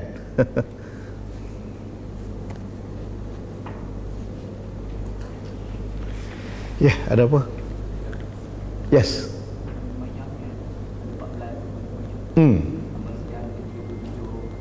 Ya. Okey. Soalan ini menarik. Kalau kita lihat dalam dinasti Bani ni semua, Bani Umayyah, Bani Abbasiyah, Uthmaniyah, mereka lantik putera mahkota, Waliul Ahdi, Tengku Mahkota, TMJ. Ini pakai baju Johor ni. Okey. Tak, putera mahkota boleh tak? Ini yang Al-Mawardi telah dikritik oleh ulama-ulama apabila dia cuba justifikasikan Waliul Ahdi. Imam Mawardi dia nak halalkan boleh lantik putera mahkota untuk jadi khalifah. Dia bawa dalil. Antara dalilnya Saidina Abu Bakar lantik Saidina recommendkan nama Saidina Umar untuk jadi khalifah jikalau dia wafat. Dia kata ini dalilnya boleh, dan dia support lah dengan dalil lain semua. Okay. So dia perbincangan panjang. Baru ni kat kelas saya pun, kelas Nizamul Hukum, kita bincang. Saya kata gini, yang penting dalam Islam tidak ada dalil qat'i yang menunjukkan cara memilih khalifah. Tak ada. Kalau ada dalil qat'i, sahabat tak payah nak kecoh dekat Sakifah Bani Sa'idah. Kalau ada cara tertentu, Saidina Abu Bakar tak perlu nak ta'yin ataupun recommend Saidina Umar. Kalau lah dah ada cara tertentu, Saidina Umar tak perlu untuk innovate ataupun mencipta kaedah ahli syura yang 6 orang tadi. Kan? Maksudnya ini urusan ijtihad. Oleh kerana dia termasuk dalam bidang muamalat, al-aslu fil asya' al-ibahah, selagi mana tidak ada dalil yang mengharamkan. Jadi cara apa pun nak lantik ni. Cuma kita kena ingat, kesannya kalau dah dilantik itu dia ada ada dia punya panduan daripada Islam. Pertamanya kena redha muslimin. Sebab itu dalam tradisi politik Islam adanya al-bai'ah. Bai'ah, ya. Kalau biasa orang ikut jamaah-jamaah Islam ni dia ada bai'ah lah. Tak pun ikut tarekat pun ada bai'ah. Saya pertama kali bai'ah bila ambil tarekat Naqsyabandiyah dulu. Di zaman masa umur 16 tahun tau, saya ikut tarekat tau. Betul ke semua orang kata sanad-sanad, kalau aku keluar sanad aku kan. Tak betul lah. Ada semua orang kata, kau ramai kata syekh-syekh tak ada sanad apa. Saya punya sanad kata nak pergi mana, Yasin Fadani, nak pergi kat Syekh Alawi Maliki, nak pergi kat Abdul Karim Mudaris kat Iraq. Yalah, bukan apa, kita nuntut ilmu. Tak adalah kata benda tu wajib, tapi maksudnya kalau ialah kita nak luaskan kuasa bukan kuasa, luaskan ilmu, pencarian ilmu kan. Tak, mana ceritanya bila ambil tarekat itu first time saya bai'ah. Tetapi bai'ah ni kalau kita lihat sebenarnya dalam tradisi Islam, tradisi politik. Abu Bakar ketika nak dilantik jadi khalifah tu kan, pertama sekali dia ada khalifah dia panggil bai'atul in'iqad. bai'ah untuk pelantikan. Jadi waktu kat Sakifah Bani Sa'idah, Sayyidina Umar asalnya Abu Bakar, dia kata orang yang paling layak adalah Sayyidina Umar. Sayyidina Umar kata, tak, dia kata, bukan aku tak layak, macam mana aku nak layak sedangkan kau adalah Thaniyul Ithnain kan, idhuma fil ghar, kau orang yang bersama Rasulullah dan kau dan tuan yang gantikan solat ketika Rasulullah kering, bagikan tangan kamu, dia bai'ah. Jadi Sayyidina Umar bai'ah Abu Bakar, dan kemudian Ansar semua bai'ah kepada Sayyidina Abu Bakar. Itu tak cukup, itu bai'atul iniqad, bai'ah untuk lantik. Dan khalifah ada satu lagi bai'ah lain, dipanggil bai'atul ta'ah ataupun dipanggil bai'atul ammah, iaitu rakyat bagi bai'ah kepada dia untuk dia memerintah. Kita lihat dalam tradisi Islam dah mula bai'ah ini. Waktu tu barat ni tengah duduk berperang sama dia, duduk di zaman kegelapan. Tetapi hari ni mereka pula ada, bila nak naik ahli parlimen, naik apa, kena agak sumpah. Tradisi dia daripada mana? Tradisi kita lah. Tradisi kita. Apa tu, bai'atul ta'ah ni ataupun bai'ah ammah ni, sekalian rakyat memberikan bai'ah. Sebab tu Rasulullah SAW kata, ini dengan konteks yang Rasul sebut kan, man mata wa laisa fi unuqihi bai'ah mata maitatan jahiliyah, ataupun satu riwayat kata mata ala syu'batin minan nifaq.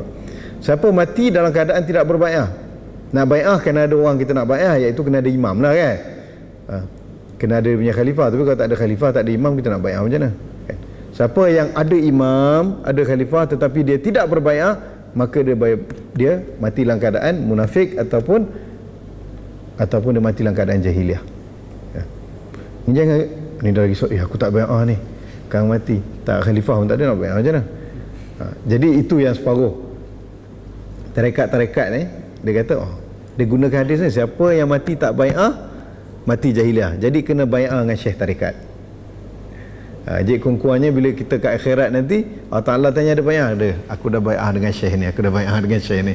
Tak, itu tak. Yang kita bai'ah dengan syekh tarekat ke, bai'ah dengan syekh jamaah ke, bai'ah dengan syekh apa harakah Islamiah kita ke dan sebagainya, itu dia termasuk bai'ah nombor 3.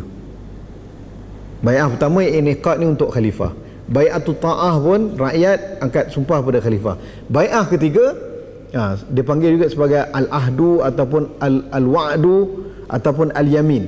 Ni angkat sumpah dalam bidang muamalat. Kita contoh, saya bai'ah pada Ustaz Nik. Ustaz Nik, kita bai'ah sama-sama bersahabat sehidup semati. Memberikan bai'ah. Kalau Ustaz susah, saya akan bantu. Saya susah, Ustaz juga akan bantu. Itu bai'ah tu. Jadi dia apa ni, ataupun bai'ah macam kat tempat kerja lah, yang kita isi borang kan, kita setuju mematuhi arahan gerbak-gedebuk. Kalau macam kita orang dekat U, ada aku janji kan, ataupun kalau budak-budak UIA best kan, budak UIA tu bila minggu pertama apa dia panggil apa, ta'aruf week, kena angkat bai'ah kan, bai'ah session. Kita orang Islamik, tak macam universiti lain. UM tak ada kan, contohnya lah, ke UM ada kan, UiTM ada bai'ah kan. Okay. Tak, itu masuk bai'ah ketiga. Bai'ah masuk janji. Dia orang kata dia itu tak jadi khalifah, itu bukan bai'ah yang dimasukkan dalam hadis. Bai'ah dengan syekh tarekat ke, bai'ah dengan syekh kumpulan ke, bai'ah dengan saya ke. Saya mengajar buku ni dengan apa ni, dengan syarat anda bai'ah kat saya untuk sebarluaskan apa fikrah yang kita bawa oleh Ibn Taymiyah. Itu bai'ah nombor 3 lah. Saya tak jadi khalifah kan. Dan itu, jadi apa hukum ni? Ini kalau langgar bai'ah pun dia sama lah dengan hukum kita langgar kat sumpah tu. Ya, puasa 3 hari, bagi makan orang miskin kan, untuk kafarah yamin. Jadi bai'ah khalifah ni lain. Bai'ah khalifah kalau langgar, tu besar lah. Implikasi dia besar. Langgarnya macam mana? Dengan adakan angkatan senjata melawan kan. Itu jadi buruh. Tapi kalau setakat guling pula. Kalau setakat kumpul-kumpul suka-suka itu, dia tak jadi buruh. Dia yang jadi itu bila angkat senjata, bila isytiharkan peperangan, bila isytiharkan ambil bai'ah. Ada orang tanya, Ustaz, maksudnya kalau kita dah bai'ah khalifah, bai'ah pemimpin, kita tak boleh lawan dia lah. Saya kata memang tak boleh lawan dengan senjata. Tapi kita tak boleh membangkang lah. Kita kena faham pembangkang itu, apa kita faham pada pembangkang? oppose. Dalam bahasa Melayu sebut bangkang ni kita terbayang macam keras kan, sebab ada kaitan dengan budaya Melayu. Betul? Bangkang itu kaitan budaya Melayu. Bangkang ni macam lagi pula kalau bangkang ketua, bangkang ayah, bangkang mak kan. Bangkang. Tapi kalau kita kata ini untuk muraqabah ataupun muhasabah, ini untuk mengawal, untuk check and balance, ataupun untuk apa orang kata memantau, itu boleh sikit. Kata pembangkang tu memantau lah kerja dia. Sebab tu kadang kita kata tak sedap juga nama, sebab kita terjemah pula-pula pada orang putih, opposition. Opposition tu pangkang lah, dia oppose kan. Pada orang putih dia sebut oppose, biasalah, I oppose your idea. Biasa, tak setuju dengan kita. Tapi kita, saya bangkang, terasa hati pun. Tapi kalau kita kata saya memantau anda, saya tidak bersetuju, kerana apa? Jadi tugasnya opposition tu adalah untuk memantau dan membetulkan. Jadi ada istilah dalam Islam, dalam tradisi Islam kita ada istilahnya. Sebab tu kadang bahasa Arab tu mu'aradah. Mu'aradah ni terjemah pula-pula pada orang kafir. Astaghfirullah. Tak, terjemah pula pada bahasa putih. Tapi dalam tradisi Islam kita kata muraqabah al-hukam, muhasabah al-hukam. Jadi kalau kita kata parti pembangkang pun kita kata yalah, tapi terpaksa guna bahasa Arab, bahasa moden mu'aradah, kita ambil mu'aradah kan. Kita ada parti pemantau, tak edit parti pembangkang sudah. Okey, tapi kerjanya memantau, bukannya membangkang. Tapi kalau dia memang dia angkat senjata, dia melawan, itu memang burah tu. Wallahu a'lam bishawab. Yep.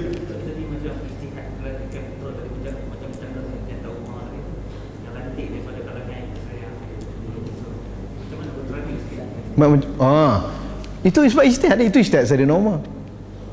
Tapi kita kata kalau salah dalam memahami Quran dan Sunnah, mungkin tak dia berdasarkan sesuatu yang bersumber dengan Quran dan Sunnah. Dia keluar kenyataan macam tu. Kenyataan macam mana? Yalah, dia katakan Umar adalah sahabat kan. Mungkin apa yang sebut tu mendapati Al-Quran dan Sunnah. Jadi kalau mendapati Al-Quran dan Sunnah, mungkin dia kata ijtihad. Kita kata itu ijtihad dia ke, ataupun itu adalah pemahaman dia segi Al-Quran dan Sunnah. Gini, dia bila sebut ijtihad ni, ijtihad bukan kita ikut suka-suka kita. Apa maksud ijtihad? Apa maksud ijtihad? Bahasa Melayunya kita memberikan berusaha bazlul wus'i kan. Kata memberikan sungguh-sungguh usaha untuk mengeluarkan hukum. Keluar hukum tu daripada mana? Berdasarkan daripada Quran dan Sunnah. Jadi dia tak timbul ijtihad ni, bila sebut ijtihad ni maksudnya pandai-pandai kepala otak sendiri. Tak. Ijtihad tu saya kata beza kita dengan bukan Islam ialah apa? Marja'iyah kita. Ijtihad kita bersandarkan Islam. Sebab tu dalam ijtihad pun ada kaedah dia. Bukan ijtihad ni kita, ini ijtihad aku, apa ni ijtihad. Ijtihad ulama' dia tak macam ijtihad kita kan. Dia ada apa? Kita kata ada ijma', ada qiyas, ada istihsan, ada masalah mursalah, ada saddu zara'i. Jadi kena ada metod dia. Jadi metod ini yang memerlukan kepada al-fahmud daqiq, kefahaman yang mendalam terhadap wahyu tu. Sebab tu bila sebut ijtihad kita jangan salah sangka ingat, ni sebut ijtihad ni benda tak, bukan. Dia benda tu kena ada bersumberkan. Atau macam saddu zara'i ke istihsan ke ataupun masalah mursalah, semuanya berpandukan Quran. Ulama usul fiqh buatkan tu, dia susun semula berdasarkan sahabat-sahabat punya ijtihad. Tak clear? Okay. Sebab kadang kita faham bila sebut ijtihad, ni benda ijtihad. Kau tahu mana nak ijtihad? Maksud ijtihad tu dari segi apanya? Sebab orang kata, kita tak boleh ijtihad. Kita ikut Quran dan Sunnah. Orang macam tu kata Assalamualaikum. Penat orang buat buku usul fiqh, kau nak kata macam itu pula. Kau ingat apa ni sahabat ijtihad ikut Taurat dengan Zabur ke? Tak betul, saya pernah jumpa. Dia kata, kita tak main ijtihad tau. Kita kena ikut Quran Sunnah. Wah, saya pelik tau. Habis yang orang ijtihad ni dia ikut apa? Macam ada seorang kata, kita tak ikut mazhab, kita ikut Quran Sunnah. Agaknya Imam Syafi'i ini dia ikut Zabur, tak pun ikut Injil. kawan tu penat apa ni ijtihad untuk memahami kan. Jadi sebab tu kadang pembelajaran usul fiqh penting ya, kefahaman. Macam ada orang kata kita tak boleh main maqasid, kita kena ikut Quran Sunnah. Tapi maqasid ni maqasid apa? Maqasid syariah tu daripada mana? Ni bukannya maqasid apa Injil, maqasid Quran Sunnah. Cuma satunya dia ada satu isunya, jangan taksub dengan pendapat sesuatu. Kita boleh kerana kita ikut satu pendapat, kita pada orang lain semua tak betul. Itu yang timbul isu. Okey, jadi boleh tak nak lantik Tengku Mahkota? Itu ijtihad. Cuma satu persoalan saya boleh kaitkan, mungkin apa yang disebutkan Syed Nomar kata, siapa lantik orang kepada satu tugas kan, kerana dia ada keturunan, kerana apa, sedangkan ada orang lain yang lebih layak daripadanya, maka dia telah mengkhianati Allah dan Rasulnya. Okay, dia timbul isu kat sini. Macam mana para ulama dulu tengok? Sebab para ulama dulu wujud di zaman tu, takkan ada orang tak menentang? Betul tak? Takkan dia tak menentang? Ini saya cuba fahami. Rupanya kita kena faham konteks. Bila keluarga khalifah, yang keluarga khalifah itu, diorang ini yang terlibat nak melantik khalifah dan sebagainya, biasanya dia ada ahlul halli wal aqdi dia, ataupun istilahnya orang kata syura. Saya tak setuju kalau kata syura itu hanya dalam bentuk ahlul halli wal aqdi. Tak pernah dengar ahlul halli wal aqdi? Sekumpulan orang yang khalifah jadikan tempat rujukan untuk dia berbincang. Biasa yang panggil majlis syura. Bahasa yang digunakan oleh Al-Mawardi ahlul halli wal aqdi. Kadang orang kata itu sajalah syura. Bukan, itu salah satu bentuk daripada syura. Abdul Rahman bin Auf, syura dia bagaimana? Dia ketuk pintu ahli Madinah. Satu Madinah itu syura dia. Kan? Hari ni tak apa, mungkin kalau kita kata bentuk syuranya ialah apa? Referendum. Bentuk syuranya apa? Pilihan raya. Bentuk syuranya apa? Polling. Apa tu, apa orang kata, pungutan suara itulah yang apa, nak polling opinion. Opinion polls. Okey. Ataupun kalau macam kerajaan sekarang buat apa yang kalau kita nak bagi pendapat apa tu, ialah satu-satu Malaysia ni lah, tak ingat lah benda apa tu. Macam LRT pun, MRT nak buat ni pun dia buat ada apa-apa bangkangan, boleh rujuk kepada pejabat ni kan. Itu part of syura kan. Tapi yang cinta ya, bagi dinasti sebut mereka ada ahlul halli wal aqdi. Biasa dalam ahlul halli wal aqdi itu terdirinya pada ahli-ahli keluarga, terdirinya daripada para ulama, ada yang ulama kerajaan dan juga di kalangan pembesar-pembesar negara. Mereka yang putuskan. Sebab tu kita lihat kadang-kadang tak semestinya anak dia naik, dan selalunya tabiat orang dia nak anak dia naik lah. Kadang ini tabi'i lah. Nabi Daud pun lantik Sulaiman. Saidina Ibrahim pun doa untuk keturunan jadi imam. Betul? Memang tabiat manusia lah, dia boleh nakkan keturunan dia jadi. Persoalannya adakah dia layak tak layak? Okay. Jadi biasanya untuk anak-anak raja ni, anak-anak khalifah, daripada kecil dia dah train untuk jadi khalifah. Sebab tu saya teringat buku Abdullah bin Muqaffa. Ni kalau orang ngaji bahasa Arab, sastra Arab, mereka akan mengaji kitab Abdullah bin Muqaffa. Dia kenal Abdullah bin Muqaffa ni, dia tulis 3 buku. Al-Adabul Kabir, Al-Adabul Saghir dengan Risalatus Sahabah. 3 buku ni beliau diminta oleh khalifah untuk memberikan nasihat kepada Tengku Mahkota ni, macam mana nak jadi khalifah. Al-Imam Al-Ghazali juga tulis buku Nasihatul Muluk, Nizamul Hukum. Nizamul Hukum lah, siapa namanya, Siasat. Nizamul hukum lah. Nizamul hukum. Seorang ulama ni awal sebelum zaman Juwaini lagi telah tulis buku Siasat Nama. Kan? Dan begitu para ulama yang berdasarkan latar belakang peradaban Parsi, mereka menulis buku-buku yang berbentuk nasihat-nasihat kepada putera-putera mahkota. Kalau kau jadi khalifah, kau kena buat begini-begini. Nak jadi khalifah, kau kena buat begini-begini. Jadi itu peranan ulama. Sebab para ulama pada waktu itu telah lihat bahawa konsep lantik putera mahkota ni dah ada. Tapi nak kurangkan risk. Isu lantik putera mahkota tak timbul. Tetapi adakah dia layak tak layak? Jadi untuk pastikan dialah yang paling layak, daripada kecil-kecil mereka telah cuba corakkan. Mereka telah cuba. Maka lahirlah penulisan-penulisan untuk mendidik putera-putera mahkota ni. Lepas tu kita tengok macam Harun Rashid pun hantar anak dia belajar dengan Imam Malik. Mula nak bagi Imam Malik datang istana, tak nak. Panggil anak kau datang sini.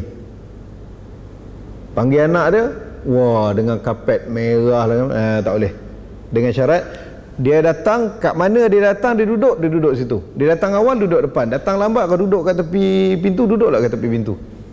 Kan? Macam gitu. Maksudnya apa? Para khalifah pun dia nak lantik tengku mahkota dia, putera mahkota, dia akan latih betul-betul. Dia bukan macam raja-raja hari ni lah. Raja hari ni hantar kat Sandhurst kan. Sebab bukan apa macam kita nak raja Jordan ke raja Morocco ke apa kan, raja-raja Arab. Kalau macam sana memang dia prepare, kalau khulafak dulu dia prepare, dididik oleh ulama, dan juga dia menghadapi latihan-latihan. Memang dia akhirnya dia akan paling layak untuk jadi khalifah. Jadi bila dia lantik anak dia untuk jadi khalifah, dalam keadaan memang dia layak. Contohnya Muhammad Al-Fatih, dia dah prepare, dan benda ni kalau orang kata, ustaz tak ada harapan lah orang lain nak jadi khalifah macam tu kan. Orang lain tak dididik macam itu. Itu sistem zaman itu. Nak buat macam mana orang zaman itu ketetapan Tuhan kan. Sistem zaman sekarang lain. Semua orang berhak jadi Perdana Menteri ya? Ke anak orang UMNO jadi. Wallahu a'lam bisawab. Okey, satu lagi. Yang isu sekarang ni kita tahu Syiah meletakkan politik kerangka akidah. Ya.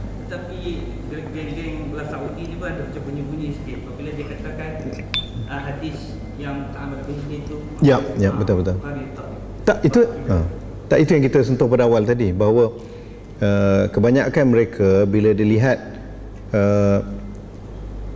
para salaf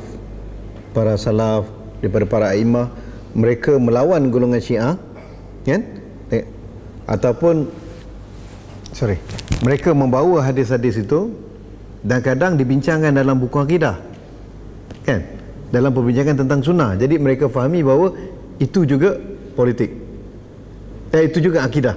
Jadi saya kata tak bolehlah, kita kena lihat secara menyeluruh bahawa isunya ialah para ulama terdahulu, para salafus saleh nak lawan dengan Syiah, nak lawan dengan Khawarij, itu dimasukkan perbincangan di dalam bab akidah.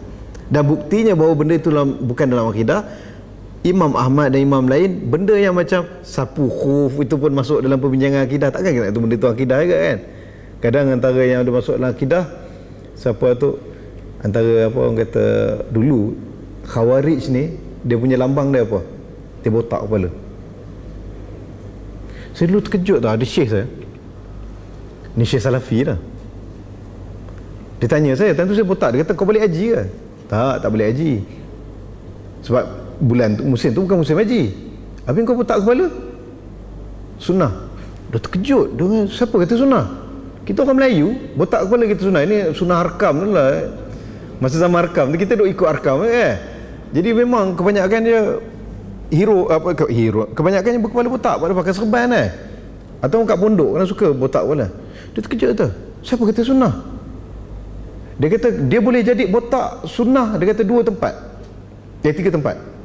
Pertamanya dia kata kau sunnah kerana kau pergi haji ataupun umrah, itu botak memang sunnah. Keduanya tasyabbuh bis salihin, orang balik haji kita tak buat pergi haji, Kita botak supaya kita pun mendapatlah seperti mana tasyabuh bisolihin kata. Dan yang ketiga, kalau ada azar, kalau ada apa tu penyakit yang terpaksa kita botak. Dia kata kalau kau botak sentiasa, dia kata itu tasyabuh bil khawarij.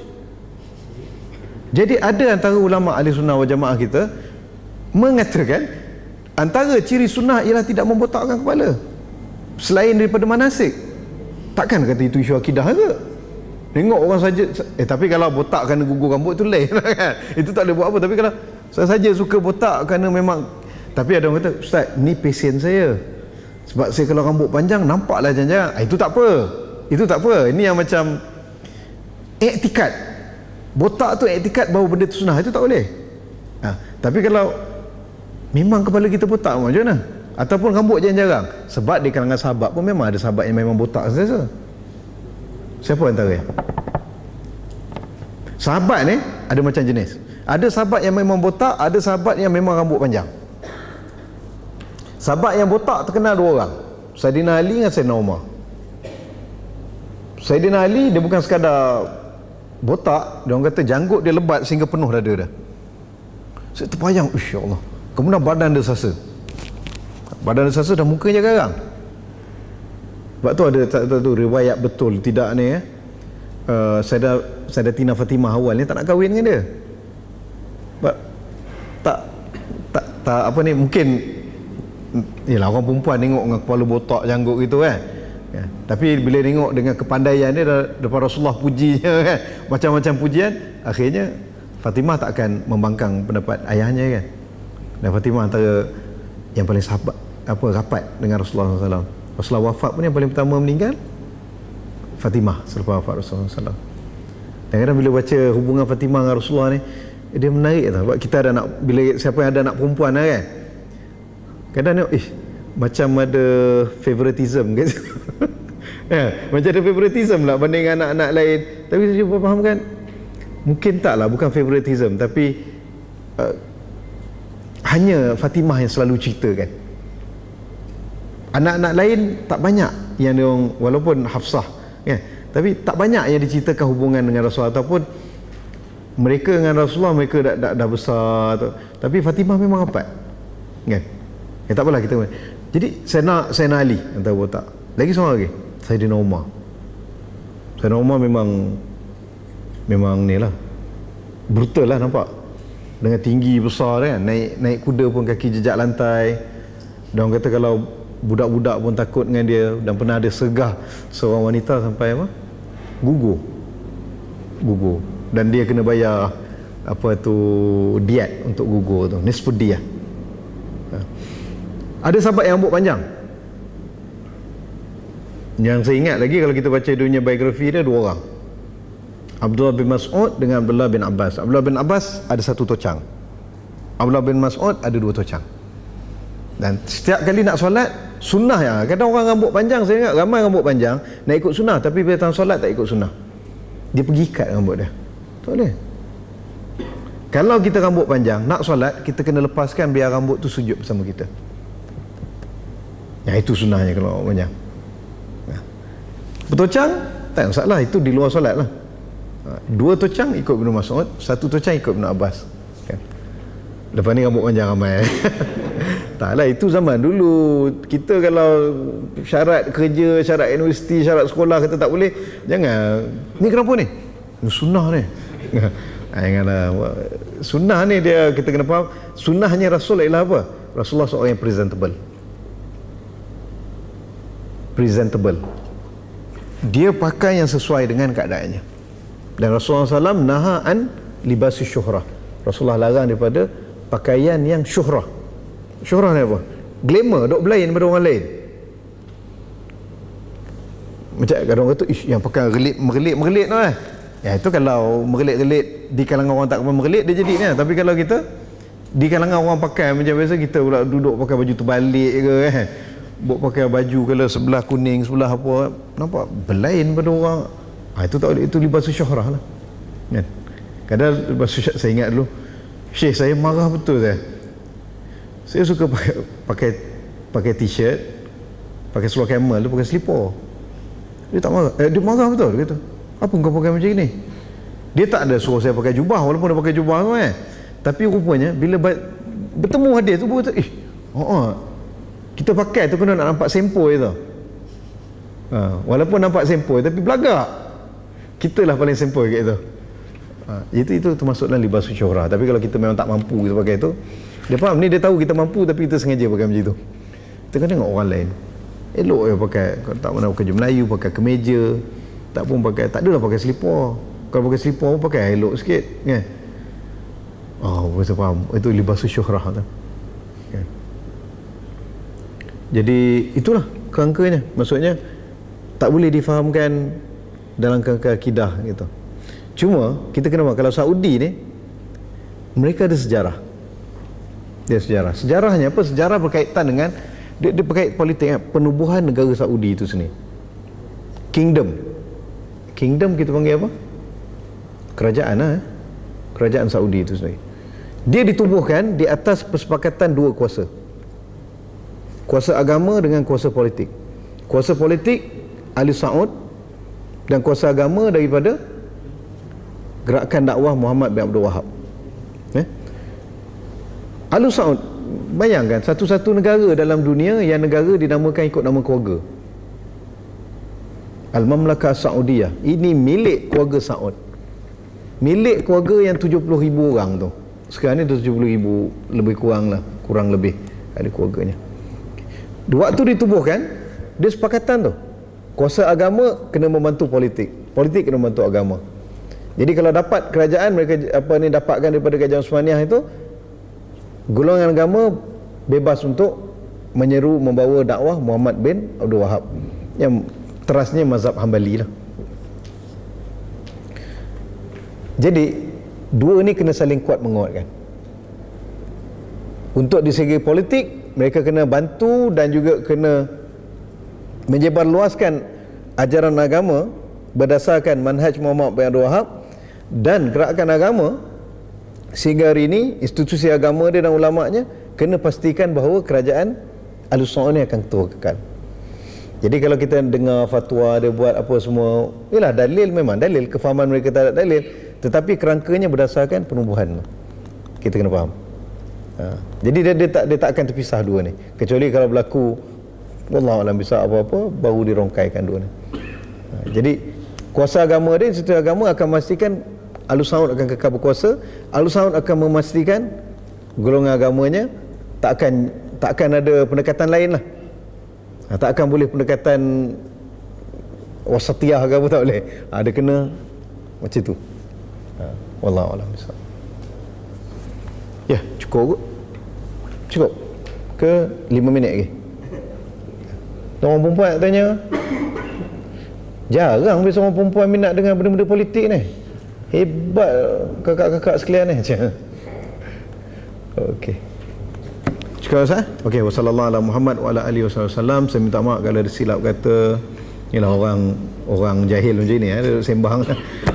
Wallahu a'lam bishawab. Dan kita sudahi dengan tasbih kafarah. Subhanakallahumma wa bihamdika asyhadu an la ilaha illa anta wa astaghfiruka wa atubu ilaih. Assalamualaikum warahmatullahi wabarakatuh. Kejap.